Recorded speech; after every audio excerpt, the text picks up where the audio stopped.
Let me ask you guys something real quick. Have you ever spent time with somebody and after leaving, you just felt completely drained? Not tired from doing something physical, but mental exhaustion. Like your energy just got completely pulled out of you. Well, what most people don't realize is that feeling is not random. It's a signal because the people around you are either giving you energy or they're quietly taking it from you.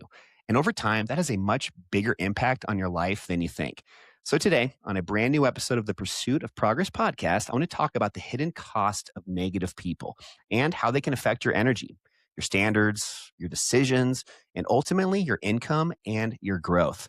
If you guys haven't noticed yet, my co host Ben will be with us again next week. He's out this time, but I just want to kind of hop on and just give you guys a quick, just really, I think, valuable episode just to talk through some of these things that have been on my mind recently. And maybe they've been on yours too. And if so, hopefully this episode will help. So, it's going to jump right into part one, which I call the energy drain. So we're going to start with the most obvious one here, which is energy. Negative people, they don't just say negative things, they create negative environments. And the tricky part is you don't always notice this right away. It shows up in oftentimes kind of small ways, like complaining, maybe focusing on problems all the time, pointing out maybe what won't work instead of what will, always being a pessimist instead of an optimist. And if you're around that consistently, it definitely wears on you because instead of feeling motivated, you start feeling hesitant. Instead of taking action, maybe you start second guessing yourself. And I don't know, over time, that energy drain just really can slow you down. And that's not because you're not capable, it's because your environment is just pulling you in the wrong direction. So that takes us to what I like to call part two, or lowering your standards. And the second cost is, I think, oftentimes even more dangerous because it lowers your standards, because what you're around becomes what you consider normal. If the people around you, cut corners, maybe make excuses, avoid responsibility, maybe settle for less than what they deserve, that slowly also then becomes your baseline. Not intentionally, but just naturally. You start to think, well, this is just kind of how it is. But when you get around people who operate at a higher level, who take ownership, who follow through, who expect more out of themselves, then you start to realize how much your standards may have actually dropped without even noticing it. So that really is a big shift. And that shift can completely change your results. And I think in a way that's also important because that's how your decision making starts to get affected. And that's what the third cost is. And this is how it really impacts your decisions completely because the people around you are influencing also how you think. If you're constantly hearing things like, that's risky, that's not a good time right now. I'm in real estate, obviously. Hopefully, some of you guys maybe are also connected with me because of that. You're starting just to hear all the time, it's a horrible time to buy a house. It's not the right time to sell. You're starting to hear all of these types of thoughts. Well, that's not the whole story. And there's, a path for everybody that's moving in the right direction. So when you start to hesitate, even when something maybe does make sense, even when the opportunity is there, you talk yourself out of it. You wait, you delay, you overthink. And in real estate, in business, in life, indecision is expensive. Let me say that one more time so it really hits. Indecision is expensive. Opportunities, they don't wait around forever. So if your environment is pushing you towards fear instead of action, I look at that as a cost. And most people just really never connect the dots there. So let's just kind of zoom out here for a second now and talk about the long-term cost of all of this, income as well as your growth. I think this is where it really starts to matter over time. That's the key part here, guys, is over time, that long-term cost. The people around you, they're going to influence your income, your growth, your trajectory, because your environment shapes, what you believe is possible, what you think you deserve, what actions you're willing to take. If everyone around you is playing small, it's very hard to play big. If everyone around you is comfortable, it's very hard to push yourself. But when you're around people who are actually growing, building, taking action, it raises your level as well. And that's when things start to actually change, not overnight, but consistently.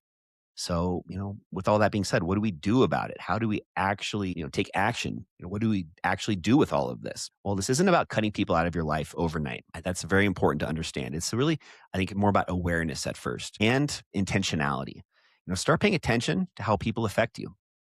Do you feel better after spending time with them, or do you maybe feel like they're really helping push you forward, or are they holding you in place, or even maybe holding you back? And then start making those small adjustments. Spend more time with people who elevate you. Limit exposure to constant negativity.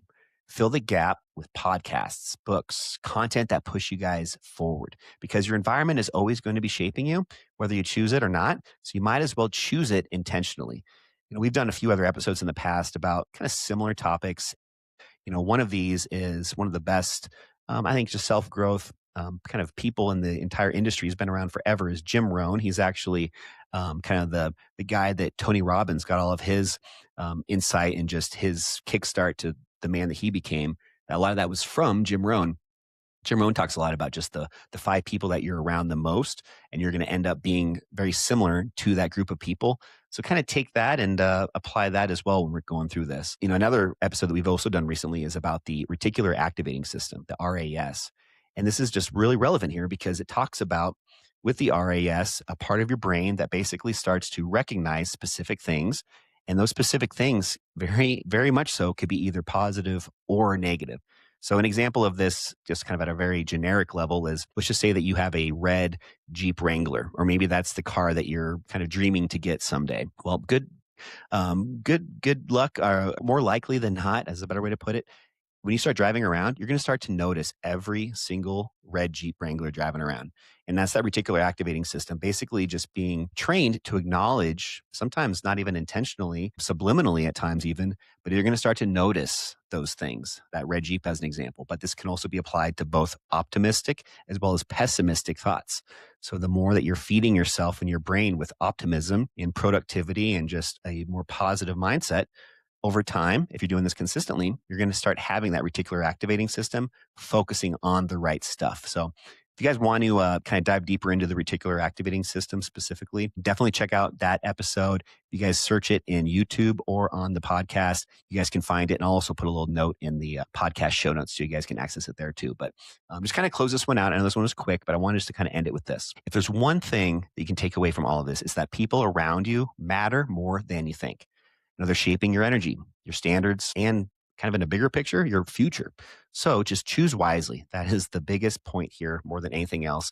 If you're really wanting to get better, find other people that are like-minded, surround yourself with them as much as you can. If you don't have those people in your life yet, there's so many opportunities with social media these days, with connecting even virtually with other people. And if you even don't have the ability to do that, then just start with books, content, YouTube, just any way that you can fill your brain with positive and more optimistic type thoughts. That's going to help that reticular activating system. And more importantly, that's just going to help your overall well-being and put yourself in a position to be on the right path to have 2026 continue to be a great year for you guys. So if you guys enjoyed this episode, make sure you check out all of our others. We release new ones every single Friday. And if real estate is part of your journey, buying, selling, or investing here in the Denver market, don't forget every single month we do live, free Denver homebuyer webinars. It's really a masterclass, and we really dive a lot deeper than just something generic that maybe you're seeing others doing online. This is something that we really take seriously.